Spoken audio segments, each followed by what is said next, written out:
Assalomu alaykum. Hurmatli Cherry obunachilari, YouTube kanali obunachilarimiz. Sizlar bilan bugun Tiggo 8 gibrid avtomobili haqida ma'lumot berib o'tamiz. Tiggo 8 gibrid avtomobilimiz sizlarga kerakli 7 kishilik oilaviy crossover mashina hisoblanadi. Chunki bu avtomobilimizda sizlar bemalol dachalarga, tog'larga chiqqan vaqtlaringizda kerak bo'ladi. Yerdan balandligi, klinslari juda baland bo'ladi.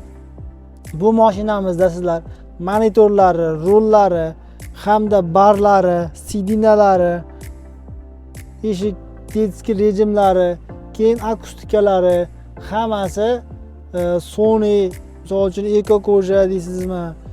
Hammasi shunaqa ishlangan. Keyin bu avtomobilimizda multimedia rol, cruise control, ruli kojinli, rul abagriff, sidina abagriff, abduf hammasi bor. Stakanchiklari, barlarda xaladelliklari, besprovodnom zaryadchiklari. Sizlar qaysi turganlaringiz, misol uchun qayerda, qanaqa variant muzika, radio, CarPlay qo'yib turib foydalansalaringiz bo'ladi. Mashinangizda qanday holatda turganlarini ko'rsangiz bo'ladi. Голосовой управление пожалуйста. bemalol buyruq bersalaringiz bo'ladi. Cherry открой люк desalaringiz bemalol ochib beradi. Yana siz mashinalarni zavod qilgan holatda. Chunki nima uchun hozir remenni qo'shamiz. Remenni taqqan vaqtimizda mashina o'zini holatini ishlaydi.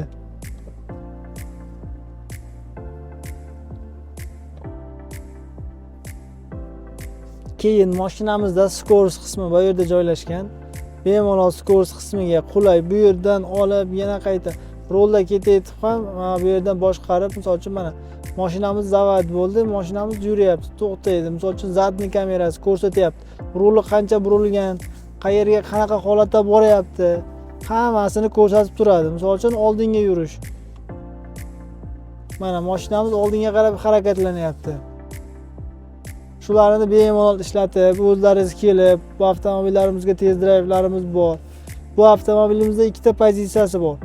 Hozirda bizlar ikkinchi pozitsiyasida Sony akustikalar hammasi bor. Bunda ham faqatgina bu avtomobilimizda ataman gazi bo'lmaydi.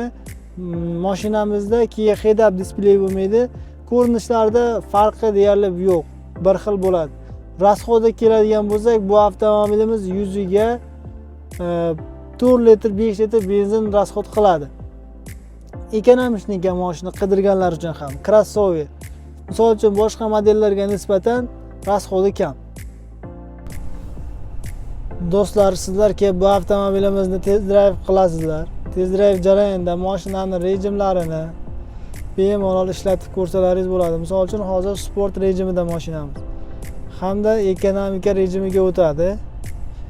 Keyin standart rejimi bor. 3 xil rejimi bor bu avtomobilimizda. Misol uchun hozir bizlar ekonomika rejimida harakatlarni ko'rsatamiz. Mashinamiz yuziga 7 sekundda tez chiqadi. Mana mashinamizda shovqin his qilmaysiz. Chunki mashinamizda 30 shumka bilan jihozlangan. Hamda sizni mashinangizda tezliklari, oborotlari, rasxodlarini o'zi ko'rsatib berib ketadi mashinangizda. Mana mashinani yurishini ko'ryapsiz. Misol uchun men o'zini qo'yib qo'yganman, gazlarni bosganim yo'q. Bir xil rejimda cruise controlni ishlatib qo'yganmiz mashinamiz. Do'stlar, sizlarga bitta faqat Tiggo 8 gibrid avtomobilimiz va qolgan avtomobillar haqida ma'lumot berib o'tamiz. Bu avtomobillarimiz Ariza 6 Pro birinchi pozitsiyasi. Bunda 3 ta pozitsiya bor. Sizlar xohlagan pozitsiyalaringizni kelib turib bemalol ko'rib xarid qilsalaringiz bo'ladi. Sizlarga qaysi pozitsiyamiz ma'qul bo'lyapti o'zi ko'proq? Buni videomiz davomida yozib, kommentga yozib kelsalaringiz biz sizlarga javob beramiz. Kelingizlar do'stlar. Ariza 8 gibrid avtomobilimiz.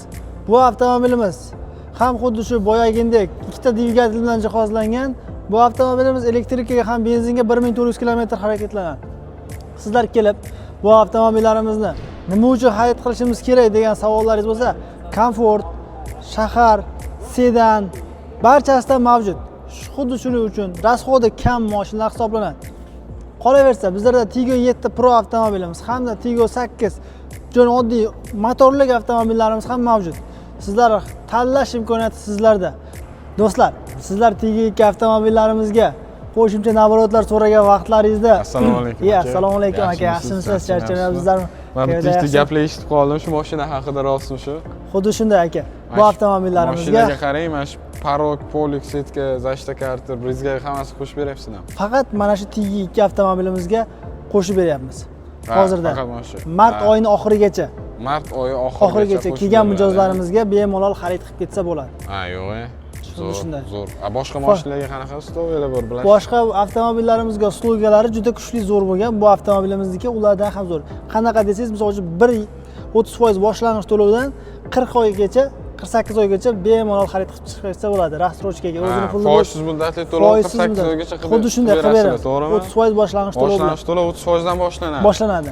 Mashina o'zini ozroq xarakteristikasini ozroq gapirib bering aka, bu qanaqa mashina bu? Bu avtomobilimizni birlik turbina motor 102 ot kuchi bilan hamda oldagi visovkalar, dizaynlar juda chiroyli ishlangan. Endi bizga qarang, dizaynni obunachilar o'zi shundoq ham ko'rib turishibdi, men o'ylayman. Da ortiqcha gapirish shart emas, o'zi shundoq ham zo'r turibdi. Keling, shu xalqimizga kerakli bo'lgan tomonlarni gaplashaylik, shu motorni rasxodini misol uchun. Bir turbina dedingiz-a, ko'pchiligi qiziq rasxodida. Rasxodini bitta gapiring. Rasxodi yuziga 6 litr shahar ichiga. Trassalarga 4-5 litr rasxod qiladi. Значит, 6 litr rasxodi shahar ichida, trassalarda 5 litr. Zo'r. Zo'r.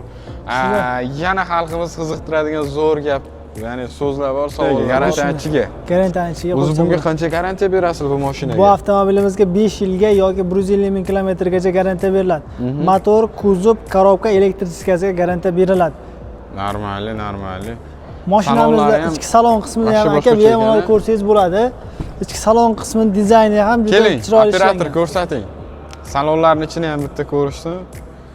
Salonlari ko'jadan, to'g'rimi? Polnosti. Xuddi shunday. Salonlar eko ko'jadan ishlangan, sidin abagrev, rullari ham boshqacha ekan, qalin. Xuddi shunday. Aka yumshoqliklari ham elektronika, avtomat, avtohold.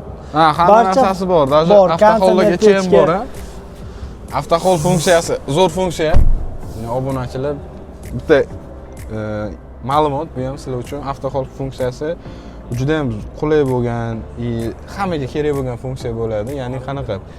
Avtohold funksiyasi что sizlar qanaqadir probkalarda qolib ketsanglar, yoki qanaqadir probkadan tashqari to'xtab ko'p kutib turiladigan joylarda yuradigan bo'lsanglar, mana shu avtohold funksiyadan ko'p foydalanasizlar. Sizlar uchun juda ham foydali bo'ladi. Nimaga?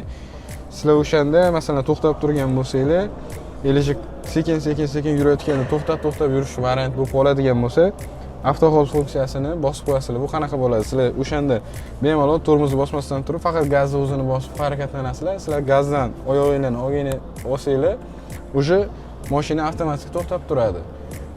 Buni qo'shish uchun ko'pchilik ham muammo bo'lgan.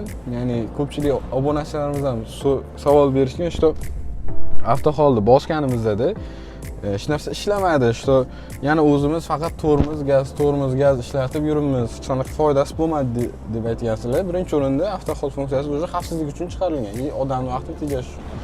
Xavfsizlikka bu prosta avtohold emas, undan tashqari remen ham kiradi. Qachonki sizlar mashinada remenni mana shunaqa taqib turib, avtohold funksiyasini bosasizlar, o'shandan keyin bu funksiya ishga tushadi. Keyin o'zi bemalol sizlar tormozdan oyog'inglarni olib turasizlar. Все, keyin gazni bosasizlar, mashina yuradi. Gazdan oyog'ingizni olsangiz, mashina to'xtaydi.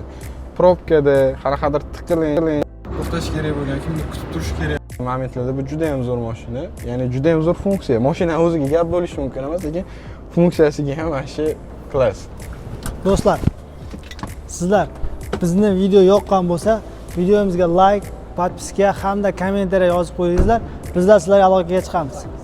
Do'stlar, bizning manzilimiz Samarqand, Yangi Zapchast bozorida yonida joylashgan Cherry avtosaloni. Sizlarni barchalaringizni kutib qolamiz.